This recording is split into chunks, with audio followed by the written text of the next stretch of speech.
नमस्कार दोस्तों इस वीडियो में बात करेंगे कांग्रेस के संकट की। कांग्रेस का ऐसा संकट जो उसके एग्जिस्टेंस पर सवाल खड़े कर रहा है। अगर कांग्रेस इस संकट से नहीं निपटती है तो कांग्रेस का अस्तित्व खत्म हो सकता है या उसका चरित्र बदल सकता है। वो राष्ट्रीय पार्टी से क्षेत्रीय पार्टी बन सकती है। ऐसी पार्टी बन सकती है जो पूर्ण रूप से कभी सत्ता में ना आ सके। हालांकि अभी भी वो वक्त आ चुका है, कांग्रेस का चित्र बदल चुका है, लेकिन ये स्थायी हो सकता है।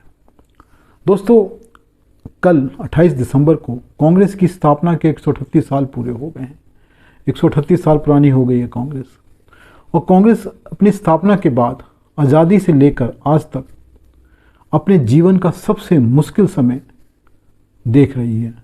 ऐसा समय जो कांग्रेस को सोचने पर, समझने पर विवश करता है, उसके नीतियों पर, उसके कार्यक्रम पर, उसके नेतृत्व पर। दोस्तों, कोई भी देश हो, संगठन हो या कोई व्यक्ति हो, अगर उसके जीवन में बहुत बड़ा संकट आ जाए, ऐसा संकट जो उसके अस्तित्व को ख़त्म कर सकता है, तो दोस्तों वो व्यक्ति उस वक्त ऐसे कदम उठाता है जो उसने सोचे नहीं होते, जिनके बारे में सोचा नहीं होता वो कदम उठाने पड़ते हैं, या जो नहीं करना चाहिए या नहीं करना होता है वो भी करना पड़ता है। क्योंकि जब संकट आपके अस्तित्व पर है तो आपको बदलाव लाने पड़ते हैं और क्रांतिकारी बदलाव लाने पड़ते हैं। दोस्तों, 1967 में इस देश में हरित क्रांति लाई गई इंदिरा जी के समय। उससे पहले लाल बहादुर शास्त्री हमारे पीएम थे। उन्होंने जय जवान जय किसान का नारा दिया। जय जवान इसलिए कि 1965 में पाकिस्तान ने जो युद्ध छेड़ा था हमारे साथ, हमारी सेना ने युद्ध लड़ा और जीत हासिल करी, इसलिए उन्होंने जय जवान का नारा दिया। और उन्होंने देखा कि देश में भुखमरी आई हुई है। उन्होंने एक वक्त का भोजन देशवासियों से हफ्ते में छोड़ने को कहा, उपवास रखने को कहा एक दिन का, ताकि जो भोजन बचे वो दूसरों के काम आ सके। उन्होंने हरित क्रांति का भी नारा दिया, लेकिन हरित क्रांति इंदिरा जी के टाइम आई और उस क्रांति ने हमारे देश में जो भुखमरी थी उसको ख़त्म किया, हमारे देश के अनाज भंडारों को भर दिया। और आज हम इस लायक हो गए हैं कि ना केवल अपनी भूख मिटा सकते हैं बल्कि दूसरे देशों में निर्यात भी कर रहे हैं। आज हम निर्यातक बन सके हैं अनाज के, जबकि कभी हम अमेरिका की वो गेहूं खाते थे जो वो जानवरों को खिलाता था या समुद्र में फेंक देता था ताकि महंगाई बढ़ सके, ताकि अनाज इतना सस्ता ना हो सके कि उसके किसानों को नुकसान हो। वही गेहूं हम खा रहे थे, जानवरों वाली। लेकिन दोस्तों, आज हमारे पास अनाज भंडार भरे हुए हैं। क्यों? क्योंकि वो हरित क्रांति की वजह से। तो दोस्तों, जो बड़े संकट होते हैं वो परिवर्तन लेके आते हैं। सेकेंड वर्ल्ड वॉर भी ऐसा ही था। सेकेंड वर्ल्ड वॉर में पूरी दुनिया, आधी दुनिया की ताकतवर शक्तियां आपस में लड़ रही थी और उस युद्ध में 5 करोड़ से ज़्यादा लोग मारे गए। लेकिन दोस्तों, उस युद्ध के कारण ही दुनिया से उपनिवेशवाद खत्म हुआ, कॉलोनाइजेशन खत्म हुआ। तो दोस्तों, जो संकट होते हैं बड़े बड़े, वो परिवर्तन लाते हैं, लाना पड़ता है। दोस्तों, कांग्रेस के सामने 2024 के लोकसभा चुनाव खड़े हुए हैं। एक बहुत बड़ा संकट है कांग्रेस के सामने। कांग्रेस को इस परीक्षा में पास होना है, इस टेस्ट को सफल होना है, लेकिन हो पाएगी इसकी कोई संभावना नहीं है। कांग्रेस ने इसके लिए कुछ तैयारी नहीं की है। दोस्तों, वो उसी नेतृत्व के साथ, उन्हीं नीतियों, कार्यक्रमों, उन्हीं योजनाओं के साथ इस चुनाव में जा रही है जो 2014 में थे उसके पास, जो 2019 में थे। 2 चुनाव जिन नीतियों, कार्यक्रमों और नेतृत्व के साथ वो हार चुकी है, वो इस चुनाव में भी उन्हीं के साथ जा रही है। कोई बदलाव नहीं है। तो 2024 में कांग्रेस के जीतने की कहीं से कोई संभावना नहीं है। 2024 में मोदी पूरी तरह से, पूरी ताकत से पिछली बार 2019 से भी ज़्यादा वापस आने वाले हैं। हो सकता है कुछ कमी भी हो जाए, ऐसी तो कोई भविष्यवाणी नहीं की जा सकती, ना मैं करता हूँ। लेकिन संभावना ऐसी की है कि मोदी पिछली बार से ज़्यादा सीटों के साथ आने वाले हैं। कांग्रेस हो सकता है पिछली सीटों से कुछ ज़्यादा सीटें ले आए, लेकिन पूरा विपक्ष जो मिलाकर सीटें लाने वाला है वो पिछली बार से कम हो सकती है। और दोस्तों, जब चुनाव एकदम सर पे आ गए हैं तो कांग्रेस तैयार हो रही है चुनाव के लिए। तो 3-4 महीनों में मुझे नहीं लगता कि कोई पार्टी इस तरह से तैयार हो सकती है कि वो मुकाबला कर सके मोदी का, इतने बड़े नेता का। और इतने बड़े संगठन, अपने आप में भाजपा एक बहुत बड़ा संगठन है, बहुत बड़ी एक राजनीतिक पार्टी बन चुकी है, और उसके पीछे आरएसएस है, वो उससे भी बड़ा संगठन है, ताकतवर संगठन है। उसका मुकाबला कांग्रेस बिना किसी तैयारी के 2-3 महीने की तैयारी से करना चाहती है। वो भी तैयारी करेगी या नहीं करेगी सब पता नहीं है। और कांग्रेस एक गठबंधन बनाया है कांग्रेस ने विपक्षी दलों के साथ मिलकर, इंडिया गठबंधन। कांग्रेस उस गठबंधन के सहारे मोदी से मुकाबला करना चाहती है, बीजेपी से लड़ना चाहती है। क्या जो उस गठबंधन के घटक हैं, जो दल हैं, वो कांग्रेस के साथ हैं? पहला ये जो सवाल है कांग्रेस को खुद से पूछना चाहिए। क्या वो उसके कांग्रेस के दोस्त हैं? नहीं दोस्तों, जो ये दल इकट्ठे हुए हैं 28 कांग्रेस के साथ, जिनको कांग्रेस भाजपा से लड़ने के लिए लाई है, वो कांग्रेस के दोस्त नहीं हैं। बेशक वो भाजपा के दुश्मन हैं। दुश्मन का दुश्मन हमेशा दोस्त नहीं होता, और यहाँ पर तो बिल्कुल भी नहीं है। वो कांग्रेस के भी उतने बड़े दुश्मन हैं जितने भाजपा के हैं, मोदी के हैं। वो कांग्रेस को लोकसभा की उतनी सीटें देने को तैयार नहीं है जितनी कांग्रेस को देनी चाहिए। ज़्यादातर दल चाहते हैं कि कांग्रेस 200 से 250 सीटों के बीच में चुनाव लड़े। वो अपने राज्यों से कांग्रेस को बाहर करना चाहते हैं। ममता बनर्जी हों, अखिलेश यादव हों, केजरीवाल हों। केजरीवाल चाहते हैं पंजाब और दिल्ली से कांग्रेस बाहर हो जाए। ममता बनर्जी बंगाल से बाहर करना चाहती हैं, अखिलेश यादव यूपी से बाहर करना चाहते हैं, लालू यादव बिहार से बाहर करना चाहते हैं, स्टालिन तमिलनाडु से बाहर करना चाहते हैं। कोई भी नहीं चाहते कांग्रेस उनके राज्यों में रहे। हाँ, वो ये चाहते हैं कि कांग्रेस उनके राज्यों में उनको जगह दे। इसलिए वो कुछ जगह अपने राज्यों में देंगे, कुछ जगह कांग्रेस के राज्यों से लेंगे। जहाँ उनका अस्तित्व नहीं होगा वहाँ भी मांगेंगे। अपना हिस्सा मांग रहे हैं जहाँ बनता नहीं है, कांग्रेस को वहाँ हिस्सा देने को तैयार नहीं है जहाँ कांग्रेस का बनता है। तो कांग्रेस के दोस्त तो नहीं है वो गठबंधन में। ठीक है, भाजपा के साथ लड़ने के लिए इकट्ठे हो गए हैं। लेकिन दोस्तों, अभी जो गठबंधन की बैठक हुई है 19 दिसंबर को, उसमें ममता बनर्जी ने मल्लिकार्जुन खड़गे का नाम रखा। किस लिए? प्रधानमंत्री के उम्मीदवार के लिए।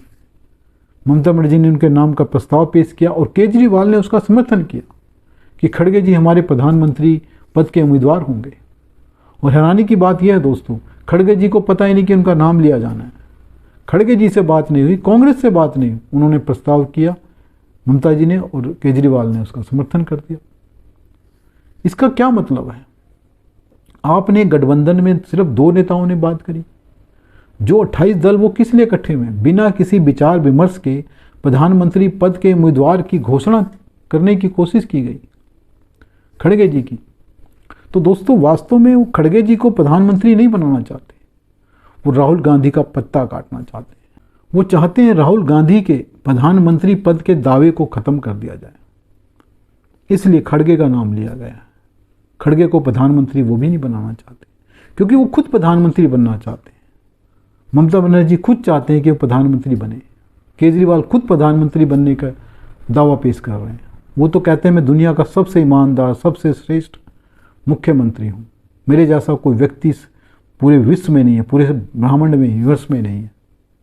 मैं ही सबसे बड़ा नेता हूँ। तो भला उनके रहते कौन प्रधानमंत्री बन सकता? कोई नहीं।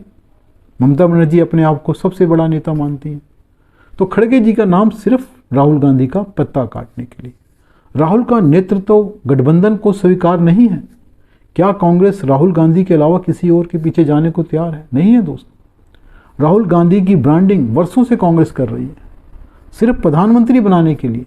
सोनिया गांधी उनके अलावा किसी और को प्रधानमंत्री के पद पर नहीं देखना चाहती हैं। लेकिन कांग्रेस का नेतृत्व तो गठबंधन के नेताओं को स्वीकार नहीं है। वो दिखाई दे रहा है, कई बार दिखाई दिया है। वो क्या कांग्रेस के नेताओं को राहुल का नेतृत्व स्वीकार है? नहीं है दोस्तों। अभी जो 5 विधानसभा के चुनाव हुए हैं उसमें कमलनाथ ने मध्य प्रदेश, भूपेश बघेल ने छत्तीसगढ़ और गहलोत, अशोक गहलोत ने राजस्थान का जो पूरा चुनाव है अपने कंधों पर रखा। तेलंगाना में रेवंत रेड्डी जो है उन्होंने भी अपने बल पर चुनाव लड़ा। राहुल गांधी को बुलाया नहीं गया। ठीक है, वो नेता के तौर पर गए, कुछ सभाएं भी की, लेकिन उस तरह से उनकी डिमांड नहीं की गई कि आप आओगे, रैली करोगे तो हम चुनाव जीत जाएंगे। वो खुद चुनाव लड़े, खुद के बल पर लड़े, और जब वो हारे तो उसकी जिम्मेवारी भी उन्होंने खुद ली। किसी ने राहुल गांधी पर उंगली नहीं उठाई, क्योंकि राहुल गांधी नेतृत्व करते दिखाई नहीं दे रहे हैं। वो नेता बेशक हैं, फैसले जरूर सुनाते हैं, नेता के तौर पे पेश किए जा रहे हैं। उनके जो आसपास कुछ लोग हैं, कुछ ट्विटर वाले हैं, कुछ वैसे नेता हैं जो राहुल गांधी को नेता बनाने में लगे हुए हैं, लेकिन राहुल नेतृत्व करते दिखाई नहीं दे रहे। तो दोस्तों, ये संकट बढ़ता जा रहा है, कांग्रेस का संकट। राहुल में कोई नयापन नहीं बचा है। ऐसा नहीं है कि वो भी पिछले 5 सालों से 10 सालों से नेता बनने की कोशिश कर रहे हैं। वो 2004 से नेता बनने की कोशिश कर रहे हैं। बेशक 10 साल मनमोहन सिंह प्रधानमंत्री रहे, लेकिन सरकार एक तरह से उनके नियंत्रण में थी, उनकी माताजी और उनके नियंत्रण में। राहुल गांधी सर्वेसर्वा बने हुए थे, वो फैसले ले रहे थे, बेशक सामने से दिखाई नहीं दे रहे थे। और 10 साल से, जब से कांग्रेस सत्ता से बाहर है, राहुल ही नेतृत्व कर रहे हैं। अब कांग्रेस को सोचना होगा कि जो ये नेता हैं, राहुल गांधी हों, सोनिया गांधी हों, क्या वो कांग्रेस को इससे आगे ले जा सकें। हाँ, 2024 तो आने वाला है, इस चुनाव तक तो अब कुछ नहीं हो सकता, ना कार्यक्रम बदल सकते हैं, ना नई नीतियाँ तैयार हो सकती हैं, ना नया नेता तैयार हो सकता है। तो मेरा मानना है दोस्तों, ये संकट है, बहुत गहरा है, बहुत बड़ा है। तो 2024 के बाद कांग्रेस को इस संकट से बाहर निकलने के लिए आज से ही तैयारी करनी होगी। सोचना होगा कि 2024 के बाद जो हमारे हालात होने वाले हैं, उनसे बाहर कैसे निकलना है। क्या ये नेतृत्व जो आज कांग्रेस के पास है, वो उसको आगे ले जा सकता है? क्या जो नीतियाँ जिनको जनता नकार चुकी है, कांग्रेस की नीतियों पर अब जनता को भरोसा विश्वास नहीं रहा, ना उसके कार्यक्रमों पर भरोसा है, जो उसकी घोषणाएं उस पर भरोसा नहीं। हाँ ठीक है, राज्यों में चुनाव कांग्रेस जीत जाती है, वो कैसे जीत जाती है वो अलग मुद्दा है। कई बार कोई विकल्प नहीं होता, जनता कई बार वर्तमान सरकार से दुखी होती है। मुझे लगता है कांग्रेस यहाँ भी यही देख रही है कि जनता मोदी से नाराज़ है, बहुत नाराज़ है, और उसको सत्ता देने वाली है, जबकि हालात ऐसे नहीं है। सच्चाई बिल्कुल इससे अलग है। जनता मोदी से ना इतनी नाराज़ है, ना उसको कांग्रेस में इतना बड़ा विकल्प नज़र आ रहा है, इतना विश्वास भरोसा नज़र आ रहा है कि वो मोदी से अच्छा शासन दे सकती है। इसलिए मेरा मानना है कांग्रेस गलत फहमियों से बाहर निकले, वो भूल जाए कि मोदी से नाराज़ होकर या निराश होकर जनता कांग्रेस की तरफ आने वाली है। कांग्रेस को नए कार्यक्रम, नई ऊर्जा के साथ, नए नेतृत्व के साथ 2024 के बाद खड़े होना पड़ेगा। 5 साल मेहनत करेगी तो आगे उसके अस्तित्व का बचा रहेगा। हो सकता सत्ता भी मिल जाए, अभी इस बारे में कुछ नहीं कहा जा सकता। 2024 का हमें परिणाम दिखाई दे रहा है अभी से, 2029 का अभी पता नहीं तय क्या होगा। तो कांग्रेस को भविष्य की राजनीति करनी होगी। बीजेपी 20-25 सालों की राजनीति कर रही है, बीजेपी तैयारी कर रही है 25-30 सालों की। कांग्रेस क्या 5 सालों की तैयारी नहीं कर सकती? कांग्रेस के अस्तित्व पर सवाल है, उसका संकट काल बहुत बड़ा है, बहुत गहरा है। कांग्रेस को विचार करना होगा कि वो इस संकट से कैसे निकले, और 2024 की तैयारी, 2024 के बाद की तैयारी अभी से करनी है। दोस्तों, वीडियो कैसा लगा आप मुझे कमेंट बॉक्स में बता सकते हैं। अच्छा लगे तो वीडियो को लाइक करें दोस्तों, और चैनल को सब्सक्राइब करें। धन्यवाद दोस्तों।